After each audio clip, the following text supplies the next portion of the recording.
Bonjour chers amis, je suis très content de vous retrouver. Je voudrais faire cette petite vidéo. J'en ferai une demain pour le 17 octobre 61 pour commémorer ce jour où des centaines d'Algériens ont été jetés dans la Seine. Mais juste avant, j'aimerais revenir sur une petite musique qui revient pour nous effrayer toutes et nous éloigner et nous distancier socialement. Hein, distanciation sociale, vous voyez où je veux en venir. Voilà, on commence tout doucement à faire sentir cette petite musique du Covid qui revient. On en est revenu du Covid, on a vu qu'il y avait beaucoup d'intoxication, beaucoup d'argent, beaucoup de tournements, beaucoup de mensonges et beaucoup de sueur froide et beaucoup de gens qui ont disparu, hélas. Et ça revient tout doucement, cette histoire de Covid et cette vaccination obligatoire avec cette envie de dominer la population pour des raisons financières, mais aussi des tentatives de maîtrise, de domination du peuple, de l'opinion par la peur. Gouverner par la peur, ça a souvent existé.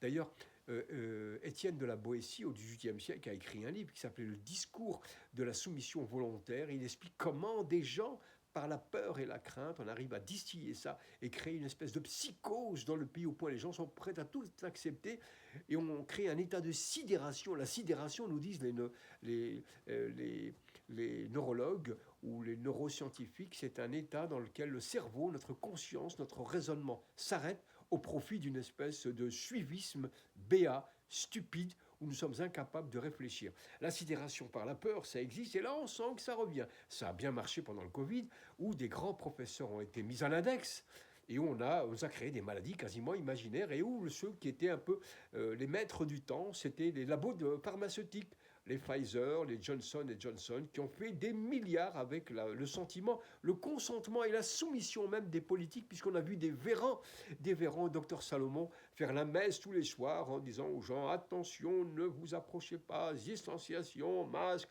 lavez-vous les mains, et 36 et patati et patata. On s'est aperçu, on a cru deviner qu'il y avait peut-être de la supercherie derrière, mais il est difficile de contester puisqu'on peut être appelé complotiste, etc. Bref, des grands professeurs comme le professeur Ferron, le professeur Fouché, le professeur Toubiana, mais pour moi la magistrale, ça n'a pas été Didier Raoult, ça a été la magicienne, la professeure Orion Claude, qui récemment a écrit un livre qui m'a fait froid dans le dos, d'ailleurs j'ai pas su le finir, en parlant de l'ARN messager. Et là, je vous dis que l'ARN messager, c'est quand même un très très mauvais présage et messager. Or, des corps, des gens vont résister, vont le chasser, mais c'est quand même une saloperie qui reste longtemps dans le corps et qui n'est pas là pour être son meilleur ami. Bref, Orion Claude a écrit son dernier livre, lisez-le, allez voir des discours aussi qu'elle a fait sur Internet.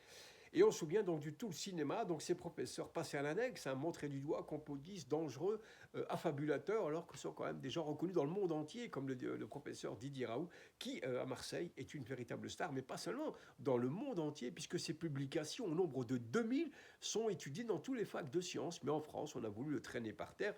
Et certains ont voulu aussi parfois jouer un petit peu les D'Artagnan, les Jeanne d'Arc, les Sauveurs, les Docteurs Schweitzer. Ça a été le cas de Macron quand toute la France était obligatoirement, était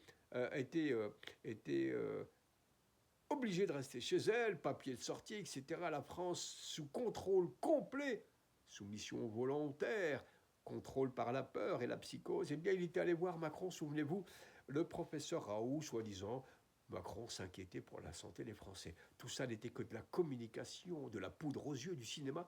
Et il avait été accompagné par, à l'époque, le directeur de BFM TV. Vous savez, cet amateur à peu près stupide et complètement con, n'ayant pas peur des mots, qui présentait une émission avec Guy Carlier, vous savez, le gros, cet animateur un peu crétin qui jouait les sérieux. Bref, eh bien, tout ça, c'était uniquement de la communication, alors que les jeux étaient faits, le casino était royal, les dés étaient pipés, il y avait des cartes dans les manches de tous les instituts de Big Pharma, tout ça a été joué. Et on a tentative avec une espèce de gouvernement mondial, avec des crapules notoires du système financier, de la société, ces sociétés cachées, vous savez, qui contrôlent bien, enfin la société du siècle, euh, enfin Big Pharma était à la maîtrise de tout, et on sent qu'il y a l'impression que ça revient tout doucement derrière tout ça. Là. Donc cette politique a bien marché, on a fait peur à tout le monde. Aujourd'hui, il y a des effets secondaires terribles, mais là il y a d'autres effets secondaires qui ont été mis en grand jour par un laboratoire de recherche italien et asiatique, et là ça fait très très très peur.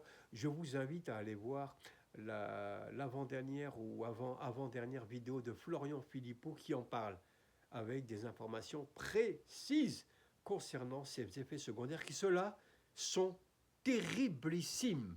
Oh, je ne suis pas là pour jeter la psychose, hein, mais allez voir cette vidéo, je vous la mettrai demain en description, vous verrez de quoi il en retourne. Et là, on voit que certains mériteraient certainement la prison ou la peine de mort ou la chaise électrique quand on sait le nombre de victimes qu'ils ont causées, plus qu'ils n'en ont soigné, puisqu'on sait aujourd'hui la réalité de ces vaccins, la supercherie, souvent, ça et là, dit-on.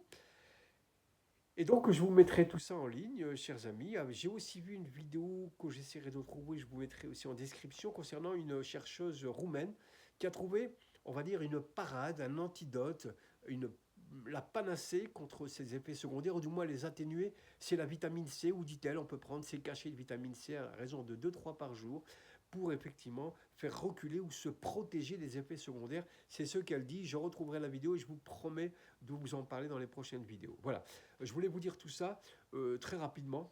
Ne succombez pas à la peur, résistez toujours. La résistance se fait par le savoir, par la lumière, par la réflexion. Et non pas par la distanciation sociale, encore moins par la distanciation intellectuelle, bien sûr. Vous savez qu'aujourd'hui, les sociétés gouvernent par la peur, gouvernent par la haine de l'autre, gouvernent par la division, et on en sait quelque chose. Nous, originaires d'autres pays ou d'autres religions, on sait ce que c'est que diviser pour mieux régner. Et donc, voilà, je vous dis ça parce qu'il y a aussi un livre dont je voudrais parler, c'est de Rachida Brakni, qui parle de son papa. Le livre s'appelle Kadour. Il est sorti en livre de poche là récemment. Et elle parle de son papa qui justement a disparu, paix à son âme, pendant la période du Covid en 2020. Et elle revient donc sur les souvenirs. Tout lui revient de son papa, toute son histoire, ses regrets, ses peines, ses fiertés de cet homme qui est venu travailler en France. Elle qui a grandi avec ses frères en banlieue parisienne, du côté d'Athis-Mons. Et l'énigme, eh bien, bien sûr, c'est l'histoire, c'est les regrets, c'est la vie, c'est ce père adoré et vénéré qui était d'une grande dignité, mais qui était un taiseux, nous raconte bien dans son livre Rachida Brakni. Et l'énigme, c'est que ça se passe pendant le Covid et ils ont envie d'enterrer leur papa à Tipaza. Mais le problème avec le Covid, il est dur de voyager, dur d'entrer en Algérie.